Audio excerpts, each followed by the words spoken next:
नित्यानन्देश्वरसमारम्भां नित्यानन्देश्वरिमध्यमाम् अस्मदाचार्यपर्यन्तां वन्दे गुरुपरम्पराम्.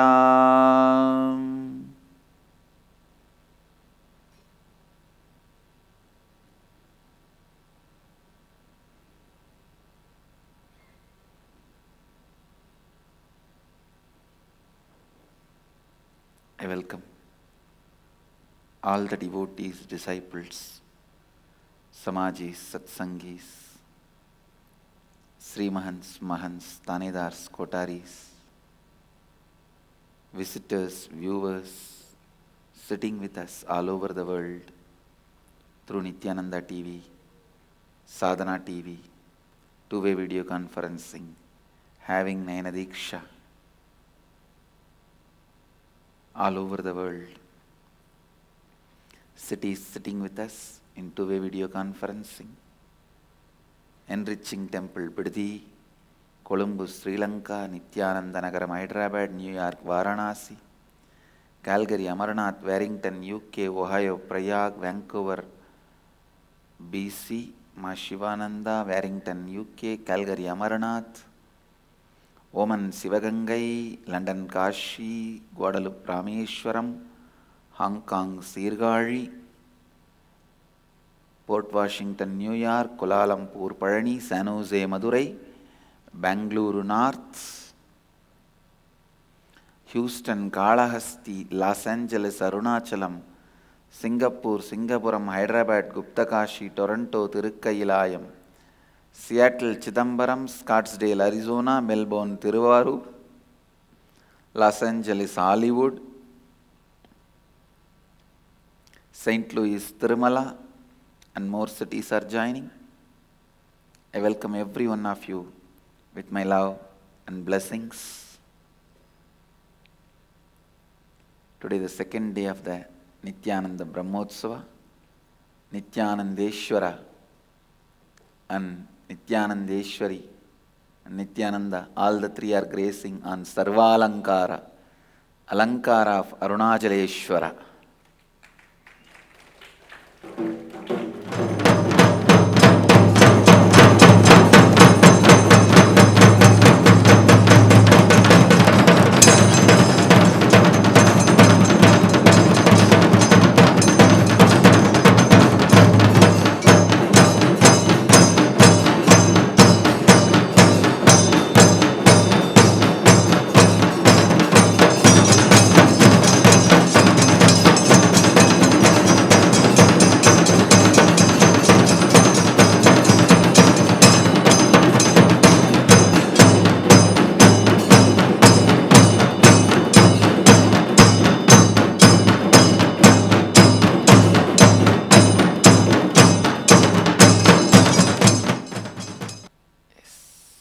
Now, today we have Arudra Brahmotsavam. There is also actually a Brahmotsavam in Chidambaram. We are not celebrating it for 10 days, so we call it as just Nataraja Abhishekam. Today we have the sacred bath and the puja for Nataraja in Nithyanandeshwara temple, and of course in Seattle, Chidambaram also we will be performing Abhishekam and Puja. Today is the day Mahadeva did the cosmic dance and Ramana Maharishi's Jayanti Dina. Today Ramana Maharishi was born. Manikkavasaka Swamigal had darshan of Mahadeva. Patanjali was shown the cosmic dance on this very day. All right. It's actually festival season between this Kartika and Thai.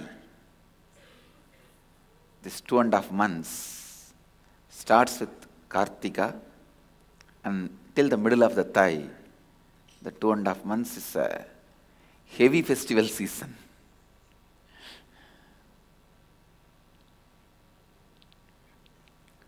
Let's enter into Upanishads. Upanishads. Actually, just every day when I come and sit here and utter that word, Upanishads, the way the truths are overflowing, verbalization becomes a big job.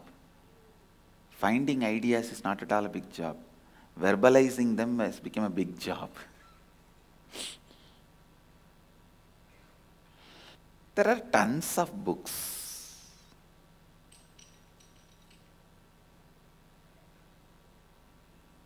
And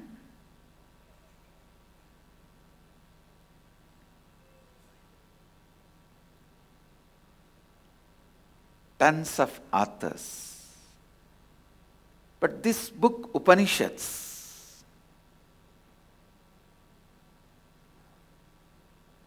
to tell you honestly, if I have to put it a little poetically, the words feel shy to introduce Upanishads. Words feel shy to introduce Upanishads.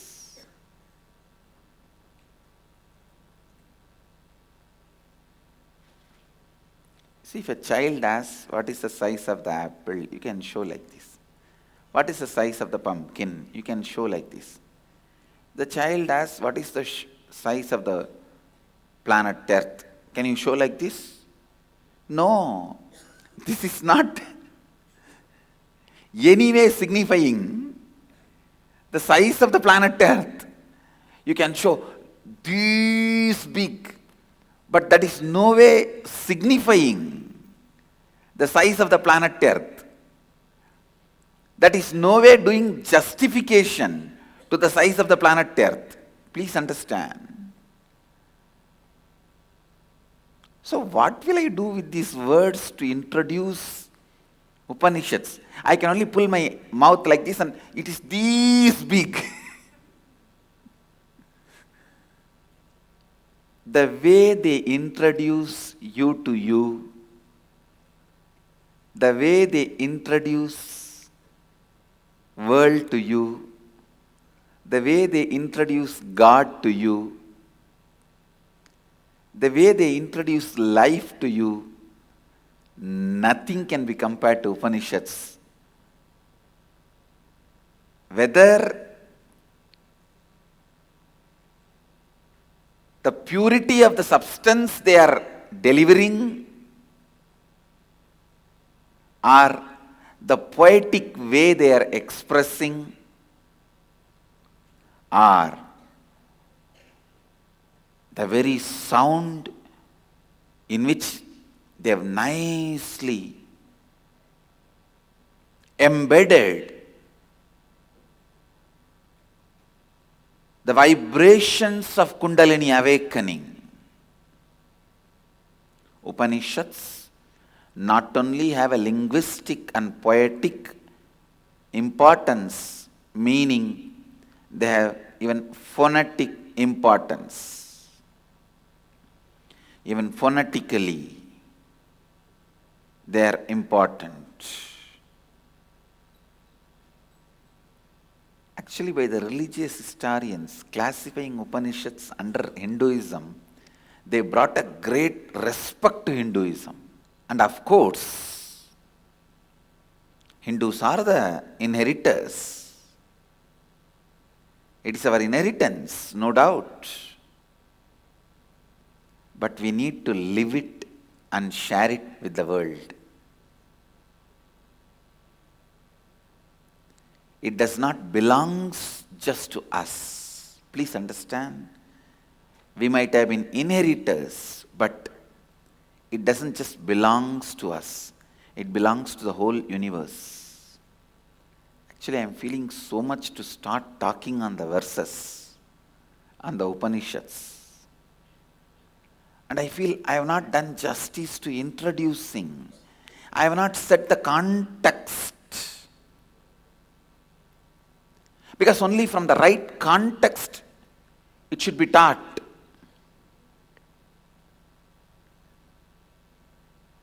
I have not set the context. I have to set the context. Upanishad means sitting, that's all. Just sitting. We can give the meaning sitting at the feet of the master or sitting with the divine. But the word Upanishad means sitting, that's all. When you sit, when you sit, I don't say your body sits. I am not saying your body sits. When you sit, truth is revealed. Upanishads. See, when the Rishis sat within them in samadhi, their whole being started vibrating, reverberating with the sacred truth. The whole being started vibrating and reverberating with the sacred truths.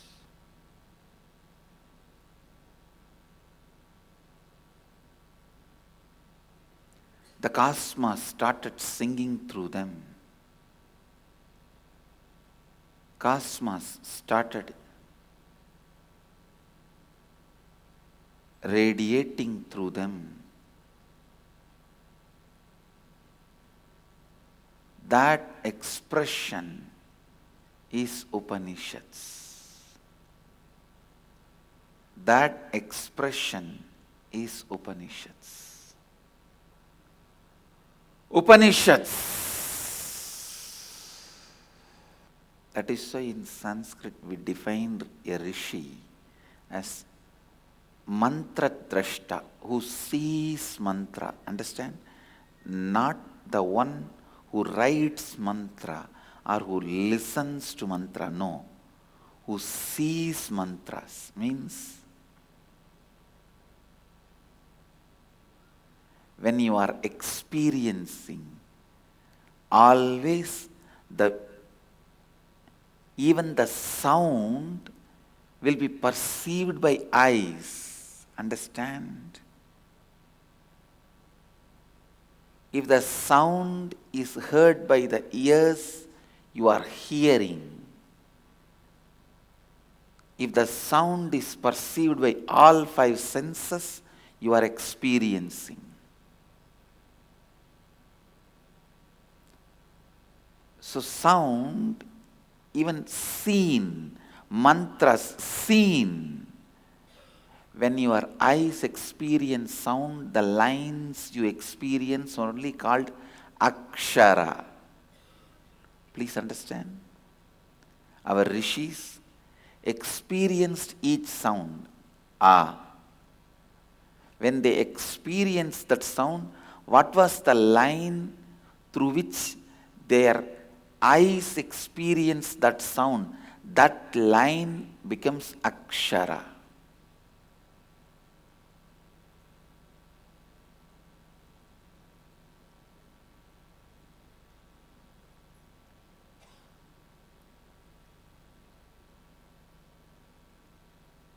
They were so highly evolved, so free of worries. All their survival needs are fulfilled, and they were in such high space. That is the beauty. Ganga is responsible for Upanishads, I tell you. The way she made that Ganges valley rich,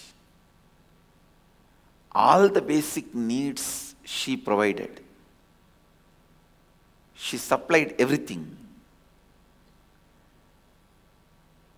Unfortunately, there was no war, no need for them to fight or defend.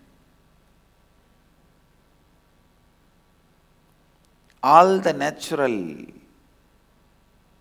energies were supporting. All the needs are fulfilled and no need to fight for survival. That ambience, that space created such an amazing possibility. Such an amazing possibility. Such an amazing possibility. That's the right word I'll use. Such an amazing possibility.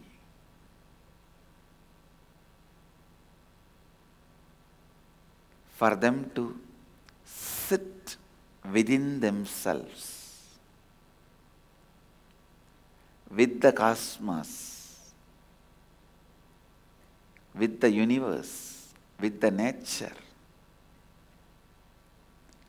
The existence has started singing about itself through them.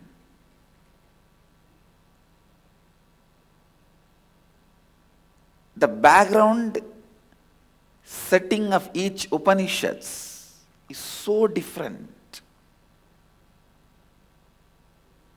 But the truth radiated by them are all so beautifully synchronized. One reveals the truth about the universe, one reveals the truth about the human, one reveals the truth about the death, one reveals the truths about the life. It is like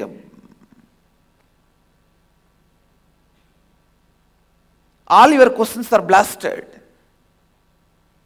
And you are there in the cognition of the cosmos. And the whole cosmos is there in your cognition. Cosmic cognition. When the cosmos is in your cognition, you are in the cosmos cognition. When cosmos is in your cognition, you are in the cognition of the cosmos. The cosmic cognition. To put a human being into cosmic cognition, whatever understanding is required, everything is beautifully presented and repeated. Understand? Presented and repeated.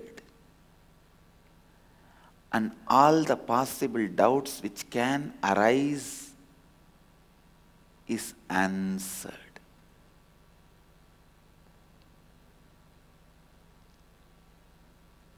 That is why I am saying it belongs to whole universe. We may have it, but it belongs to whole universe. See, it's like a pharmaceutical company. It has a formula for a cancer drug to cure the cancer.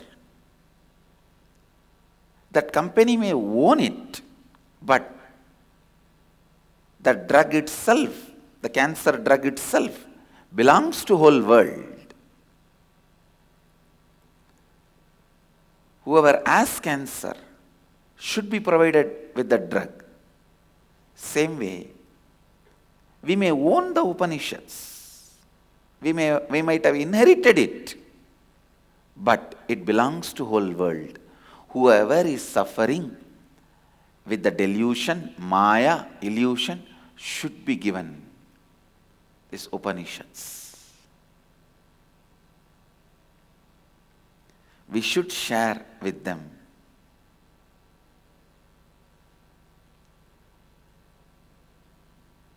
Fortunately, the first ever book I was introduced in my life, before even any school book entered my life, the first ever book I was introduced is Upanishads by Swamiji.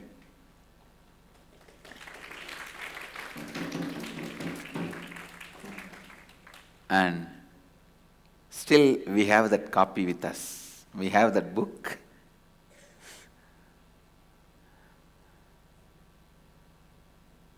The four major Upanishads, Tamil translation.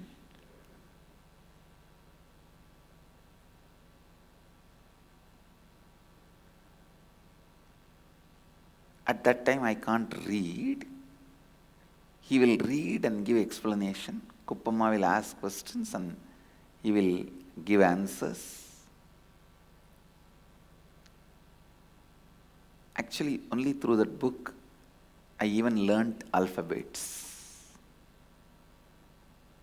Fortunately, even the language was taught to me only by my gurus. I did not go to school that regularly to learn something from that school. I went to school whenever there is no festivals in the temple, when I am free, which is less than 60 days a year.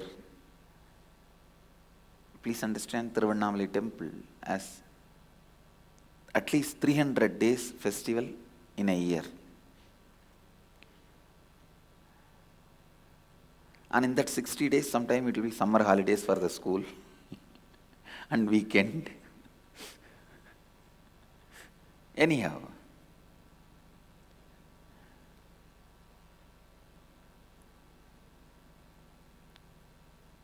because I learnt the language to study these Upanishads, that book has become so part of me.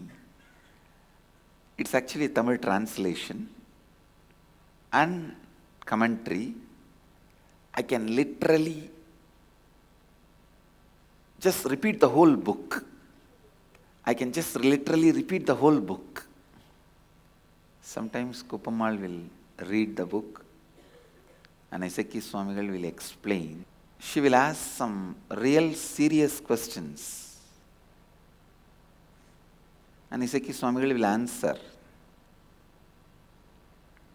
I will not ask anything, I will not talk anything, I will never ask any question. I will just sit and listen.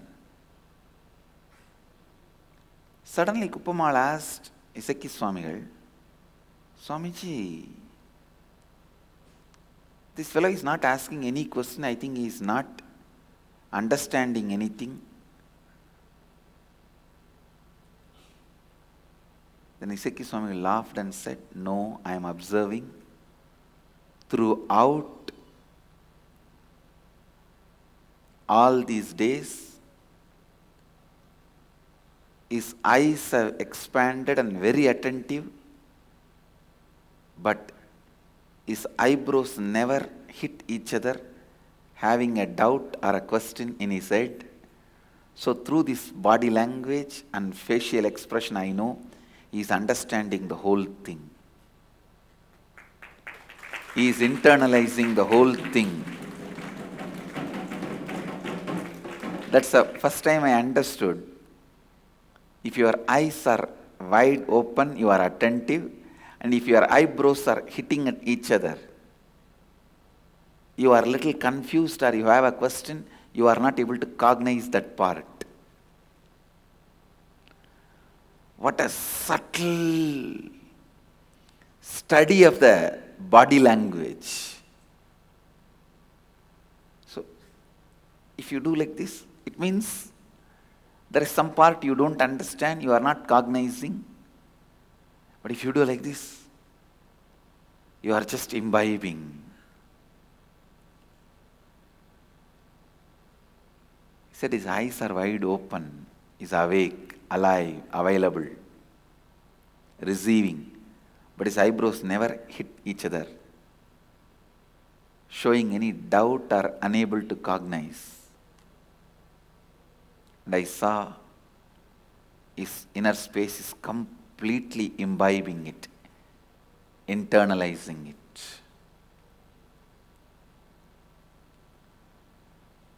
I bow down to my gurus, Guru and Paramaguru,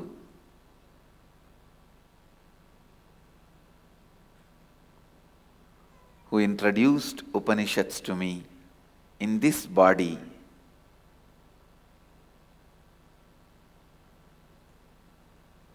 Offer my gratitude to them before entering into the Upanishads.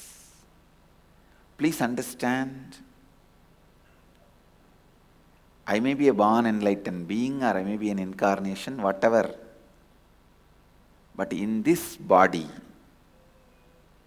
these great masters have introduced Upanishads to me. So I bow down to both of them with my gratitude. Guru and Paramaguru, with their blessings and with Mahadeva's grace, invoking the presence of all the Rishis, I am bringing these great Upanishads to all of you. Every sound, every letter, every word, every line of these Upanishads is vibrant with the powerful, a powerful cognition,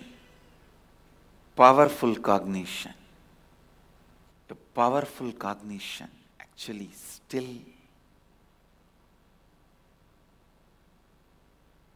Upanishads keep India alive. It is Upanishad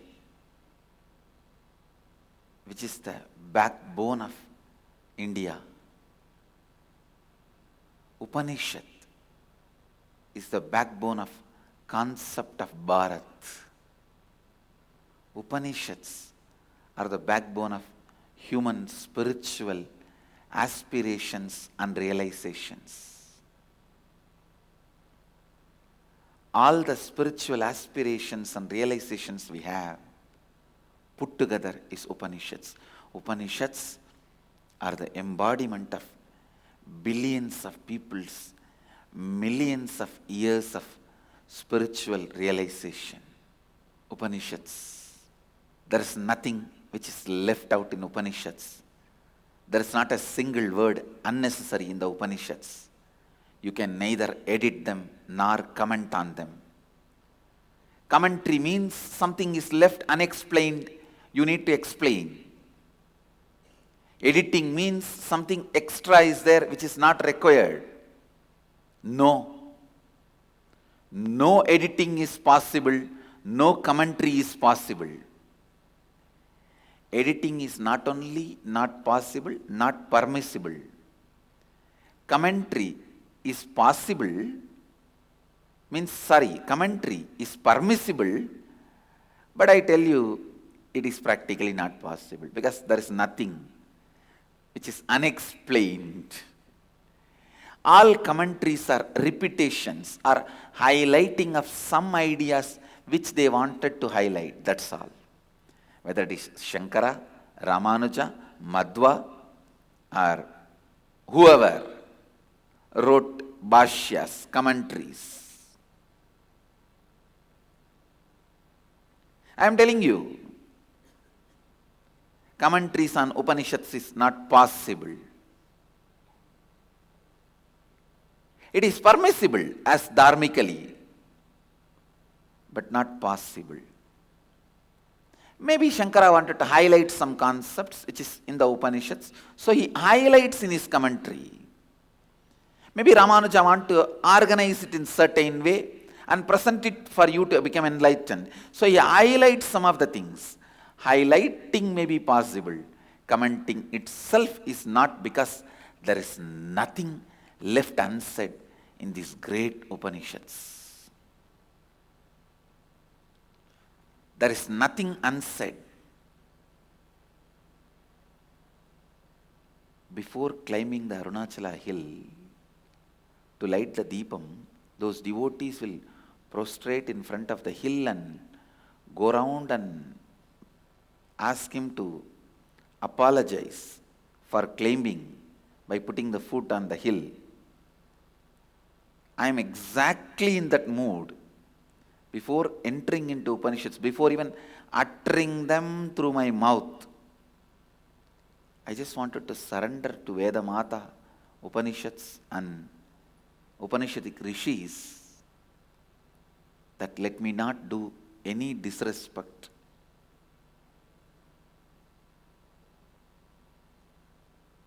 to the Satyas, Tattvas, words, sounds, the whole Upanishad.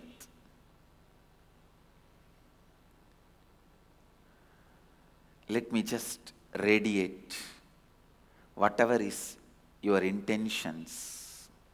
Let it be presented as you all wanted.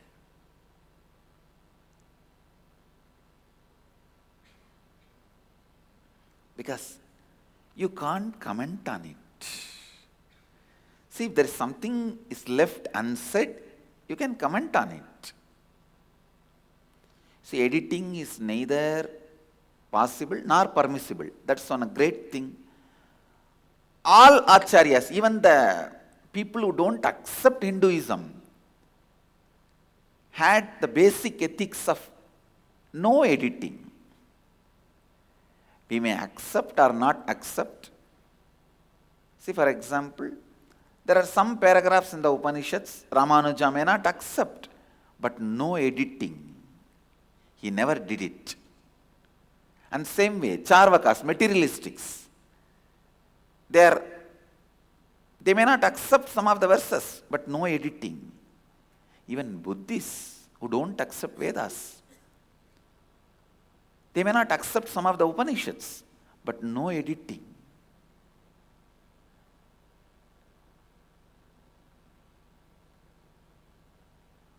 Buddhists accept one Upanishad, Mahanirvana Upanishad.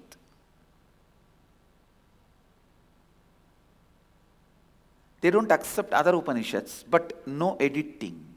Even the palm leaves maintained in Buddhist libraries, monasteries, when you pick up the Upanishads and see, it is so authentically penned down. No editing, no manipulation, no distortion.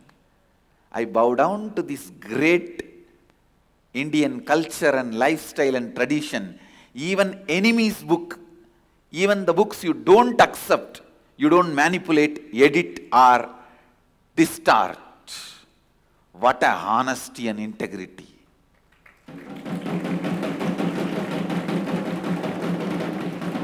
What an integrity.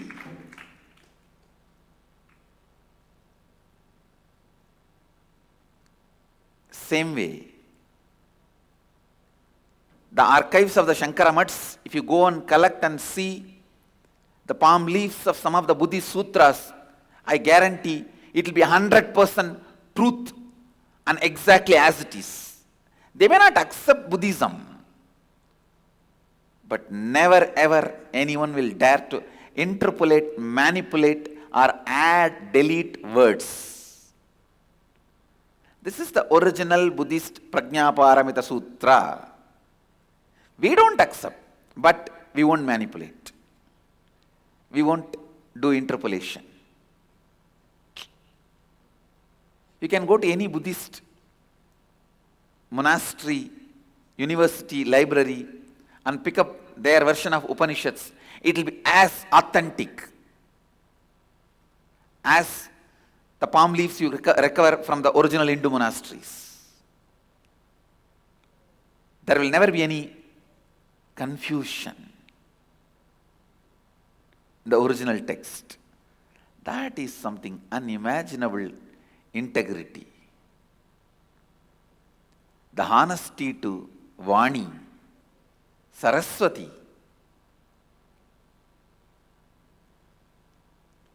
Respect to Vani, Saraswati. This Upanishads, which is the lifeline of Vedic tradition, lifeline of Hindu tradition, lifeline of Bharat, is the joy even to remember, I tell you. It's a joy to remember Upanishads. I'll continue to expand on Upanishads. With this, I bless you all. Let you all radiate with integrity, authenticity, responsibility, enriching and causing living Advaita, eternal bliss, Nithyananda. Thank you. Be blissful.